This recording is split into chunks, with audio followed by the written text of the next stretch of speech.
અને હવે સુરતની વાત કરીએ। સુરતમાં વરસાદમાં સર્જાયેલી સ્થિતિ મુદ્દે કોંગ્રેસ કરી રહ્યું છે વિરોધ। કોંગ્રેસે પ્રદર્શનનું આયોજન કર્યું છે। ખાડીપુરના પાણી ભરાવા મુદ્દે કોંગ્રેસ કરી રહ્યું છે વિરોધ। કોર્પોરેશનની કચેરી પર કોંગ્રેસે વિરોધ પ્રદર્શન કર્યું। કોંગ્રેસના કાર્યકર્તાઓએ આ મામલે વિરોધ દર્શાવતા વિરોધ પ્રદર્શનનું આયોજન કર્યું હતું। ખાડીમાં જે રીતે વરસાદ બાદ પણ પાણી ઓસર્યા નથી, લોકોને પારાવાર મુશ્કેલીનો સામનો કરવો પડી રહ્યો છે, ત્યારે કોર્પોરેશનની કચેરી પર કોંગ્રેસ પહોંચ્યું હતું। કોંગ્રેસના કાર્યકરોએ બેનરો સાથે સૂત્રોચ્ચાર સાથે વિરોધ દર્શાવ્યો છે। ખાડીપુરના પાણી ભરાવા મુદ્દે કોંગ્રેસનું પ્રદર્શન।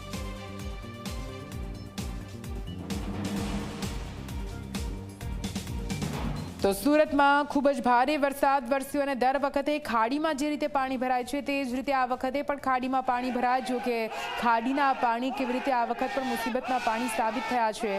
હજુ પણ પાણી ઓસર્યા નથી, લોકોના ઘરોમાં દુકાનોમાં પાણી ઘૂસી ગયા છે, જનજીવન અસ્તવ્યસ્ત થઈ ચૂક્યું છે। આ જ મુદ્દાને લઈને હવે સત્તા પક્ષને ઘેરવાના મૂડમાં વિપક્ષ છે। આપ જુઓ કેવી રીતે કોંગ્રેસ દ્વારા અહીં એકઠા થઈને ઉગ્ર વિરોધ કરવામાં આવી રહ્યો છે, ભારે સૂત્રોચ્ચાર કરવામાં આવ્યા હતા।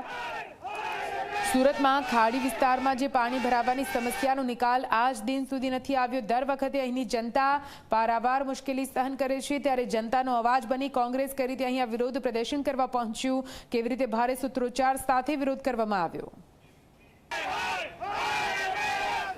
અને આજ વિશે વધુ માહિતી સાથે સંવાદદાતા ચેતન લાઈવ જોડાઈ ગયા છે। સીધા ચેતન પાસે જઈશું। ચેતન, ખાડી વિસ્તારમાં પાણી ઓસરવાના નામ નથી લઈ રહ્યા, આખરે તંત્ર કયા પ્રકારે કામગીરી કરી રહ્યું છે તેના પર પણ સવાલ। જો કે હવે વિપક્ષ આ મુદ્દાને લઈને સત્તા પક્ષને ઘેરવાના ફિરાકમાં છે, આખરે કઈ રીતે આ વિરોધ કરવામાં આવી રહ્યો છે, શું કઈ વિગતો ચેતન? જી બિલકુલથી સુરતની વાત કરીએ તો જે રીતે ખાડીપુરની પરિસ્થિતિનું નિર્માણ થયું હતું, ત્યારબાદ 8 થી 10 લાખ લોકો અસરગ્રસ્ત બન્યા હતા।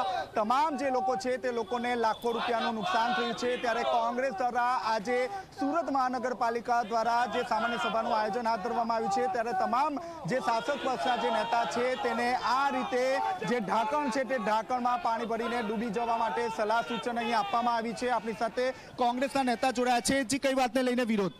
સુરત શહેરમાં એક સામાન્ય વરસાદની અંદર દર વર્ષે એક જ જગ્યાએ પાણી ભરાય છે અને વર્ષોથી આ સમસ્યા છે। 30 વર્ષથી ભારતીય જનતા પાર્ટીનું શાસન છે। જો સામાન્ય વરસાદની અંદર સુરત શહેરની જનતાને જો ડૂબાડી દેતા હોય અને વારંવાર એક જ જગ્યાએ એક જ પ્રશ્ન ઉપસ્થિત થતો હોય, તો આજે અમે અહીંયા જે સામાન્ય સભા છે એમાં જે કોર્પોરેટર આવે અને કહેવા માંગીએ છીએ કે શરમના મારે તમે પણ ઢાંકણીમાં પાણી લઈ અને ડૂબી મરો અને તમને સત્તા કરવાનો કોઈ અધિકાર નથી, કારણ કે આ સુરત શહેરને સ્માર્ટ સિટી બનાવવાને બદલે તમે લેક સિટી બનાવી દીધી હોય એ પરિસ્થિતિ છે। આપ જોઈ શકો છો ઢાંકણીમાં પાણી ભરીને અહીં વિરોધ પ્રદર્શન કરી રહ્યા છે। જી કઈ વાતે લઈને વિરોધ? આજે સુરત મહાનગરપાલિકાના ગેટ ઉપર આવ્યા છે યુવક કોંગ્રેસની ટીમ સાથે। એક જ માંગણી છે કે ભારતીય જનતા પાર્ટીને સત્તા પર રહેવાનો કોઈ અધિકાર નથી। પ્રી મનસૂનના નામે કરોડો રૂપિયાના લોકો પાસેથી અહીંયા ટેક્સ ઉઘરાવવામાં આવે છે, પણ તેમાં તદ્દન નિષ્ફળ છે। સામાન્ય વરસાદની અંદર પણ સુરત મહાનગરપાલિકાનું અડધું સુરત તો પાણીમાં ડૂબાઈ જાય છે, તો અમને સત્તામાં રહેવાનો કોઈ અધિકાર નથી। આ ઢાંકણી એટલા માટે લઈને આવ્યા છે કે આ ઢાંકણીની અંદર પાણી લઈને ડૂબી મરવું જોઈએ, તમારે સત્તામાં રહેવાનો કોઈ અધિકાર નથી। જી ઢાંકણીમાં પાણી ભરીને ડૂબી જવું જોઈએ એવી સલાહ આપવામાં આવી છે। આપણી સાથે અન્ય પણ જોડાયા છે। જી બેનરો લઈને આવ્યા છે, વિરોધ પ્રદર્શન અનોખી રીતે, શું કહેશો?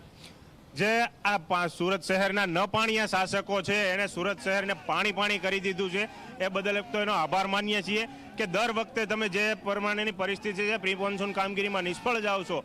એટલે અમે આજે એને કહેવા માંગીએ છીએ, જળશક્તિ મંત્રી પણ સુરત શહેરના છે ને આખા ભારત દેશની અંદર કહેતા ફરે છે કે અમે સિંધુ નદીનું પાણી 24 કલાકની અંદર રોકી દીધું। જો તમે સિંધુ નદીનું પાણી 24 કલાકમાં રોકી શકતા હોય તો આ 30 વર્ષની અંદર ખાડીનું પાણી કેમ તમે રોકી નથી શક્યા? એટલે અમે એ વાતને લઈને વિરોધ કરી રહ્યા છીએ કે જે સુરત શહેરને વારંવાર વરસાદની અંદર ડૂબાડી દેવામાં આવે છે, તેના માટે કંઈ એક્શન પ્લાન બનાવો અને લોકોને ત્રાસમાંથી મુક્તિ આપો। એક્શન પ્લાન બનાવવાનું કહ્યું છે, પરંતુ સાથોસાથ આપ જોઈ શકો છો જે ઢાંકણ છે તે ઢાંકણમાં પાણી ભરીને વિરોધ કરવામાં આવ્યું છે। જી શું કહેશો?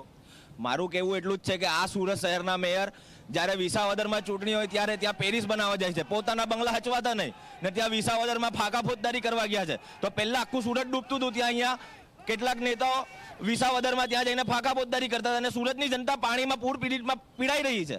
તો હું સુરતના મેયરને એટલું જ કહું છું કે પહેલા 30 વર્ષના શાસનમાં આટલું નહીં કરી શક્યા, ત્યાં હું પેરિસ બનાવવા જઈ રહ્યા છું. જી, આપ જોઈ રહ્યા છો કોંગ્રેસ દ્વારા અનોખી રીતે વિરોધ પ્રદર્શન કરવામાં આવી રહ્યો છે. જે સણિયા અહેમદ છે તે સૌથી વધુ અસરગ્રસ્ત હતું. જી, શું કહેશો? સણિયા અહેમદ ગામની અંદર જે ખાડી પસાર થાય છે એ ખાડીની અંદર વાલક અને વરાછા ખાડીને 2018ની અંદર જ્યારે વીડી ઝાલાવાડિયા ધારાસભ્ય હતા અને 972 કરોડનું મસ્ત મોટું ફંડ લેવા માટે આ પ્રોજેક્ટ પાસ કરી અને આ જે છેલ્લા 6 વર્ષથી જે ખાડીની બંને બાજુ જે પૂર આવે છે એ આ ધારાસભ્ય અને સુરત મહાનગરપાલિકાના ભ્રષ્ટ અધિકારીઓને લઈને જ આવે છે. આપ જોઈ રહ્યા છો કોંગ્રેસ દ્વારા અનોખી રીતે વિરોધ પ્રદર્શન કરવામાં આવી રહ્યો છે. આજે સુરત મહાનગરપાલિકા દ્વારા અહીં સામાન્ય સભાનું આયોજન હાથ ધરવામાં આવ્યું છે, ત્યારે ભાજપના જે કોર્પોરેટર છે, મ્યુનિસિપલ કમિશનર છે, તેમની સામે આ ઢાંકણ લઈને જશે અને આ ઢાંકણમાં પાણીમાં ડૂબી જવા માટે તેમને સલાહ સૂચન આપવામાં આવશે. જી, બિલકુલ જી, આભાર ચેતન પૂરી માહિતી માટે. તો આપ જુઓ કેવી રીતે ખાડીના પાણી સણિયા અહેમદથી લઈને અનેક એવા વિસ્તારો જ્યાં ફરી વળ્યા છે અને જનજીવન અસ્તવ્યસ્ત કરી દીધું છે. હજુ સુધી કોઈ કામગીરી પાણી નિકાલની સામે નથી આવી. અહીંની જનતા ભારોભાર પરેશાની વેઠી રહી છે અને તેને જ લઈને કોંગ્રેસ દ્વારા હાલ તો વિરોધ પ્રદર્શન પણ કરવામાં આવી રહ્યું છે.